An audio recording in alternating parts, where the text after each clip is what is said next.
Has this ever happened to you with your iron where you've literally burned something on the plate? Well, don't throw the iron away. It is quite fixable. Get yourself some toothpaste, not gel, but toothpaste, and a soft cloth. Totally apply all of that paste all over the burn on the plate. Really rub it in well, and you will see that the burn will start coming off with the paste and that soft cloth.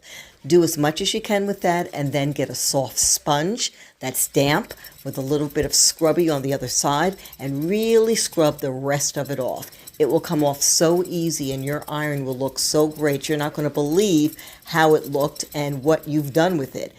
Just wipe it clean, use that cloth and get all the residue off, and look at that. You have got an iron that's ready to go. One final step though, you want to put some white vinegar and water in the steam chamber to totally clean out the insides. So pour that in, plug it in, put it on the self-clean setting, let that steam run through, and your iron is good to go. So get busy and good luck, and be careful when you iron. Try not to burn things.